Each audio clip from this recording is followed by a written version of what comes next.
generasi muda atau pemilih itu memiliki pengaruh yang besar dalam penentuan arah kebijakan di daerah dengan pilkada atau elit politik pada pilkada 2024 melalui partisipasi politik.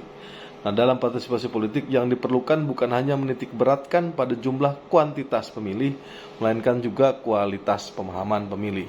Dengan kualitas pemilih cerdas, akan melahirkan kepala daerah atau elit mumpuni, sehingga dapat memajukan pembangunan daerahnya. Bukan semata-mata asal terpilih pemimpin yang menggunakan berbagai cara, namun berujung pada tidak berkembangnya pembangunan daerah. Dalam hal partisipasi politik, generasi milenial sangat berpengaruh karena dari persentase jumlah pemilih, kalangan milenial menyumbang suara cukup banyak seperti dalam keberlangsungan Pilpres 2024. Dominasi pemilih muda ini ada sekitar 56% atau kurang lebih 117 juta yang terdaftar di DPT. Sebagian besarnya merupakan generasi muda kelompok usia milenial. Bahkan separuhnya merupakan Gen Z atau generasi Z yang baru pertama kali memilih.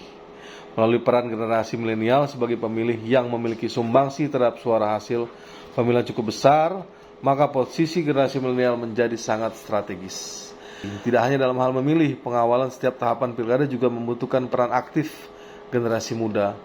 Keterlibatannya secara konkret dapat membantu menjaga integritas penyelenggaraan pilkada 2024. Pentingnya peran aktif generasi muda dalam menegakkan demokrasi yang sehat dan bertanggung jawab melalui narasi pilkada damai 2024. Keterlibatan generasi muda diharapkan juga sebagai agen perubahan yang membangun kesadaran akan isu-isu strategis yang mempengaruhi masa depan daerah masing-masing. Dengan kapasitas intelektual yang dimiliki, diharapkan para pemilih muda diharapkan untuk menjadi garda terdepan dalam menangkal isu-isu negatif seperti polarisasi politik, politik dinasti, penyebaran hoaks, dan berita palsu di platform digital. Kita tentu mengimbau para generasi muda ini untuk berpartisipasi aktif pada penyelenggaraan pilkada dan tidak golput.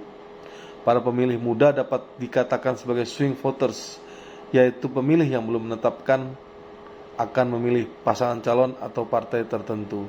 Maka pilihannya menjadi sangat penting sebagai unsur utama dalam menentukan masa depan keberlanjutan pembangunan setiap daerah. Penciptaan tatanan pemerintahan lokal yang baik secara empirik menekankan pentingnya peran warga negara. Untuk mengukur peran warga negara dapat dilihat dari tingkat partisipasi politik, pemahaman terhadap agregasi kepentingan, dan pertanggungjawaban publik.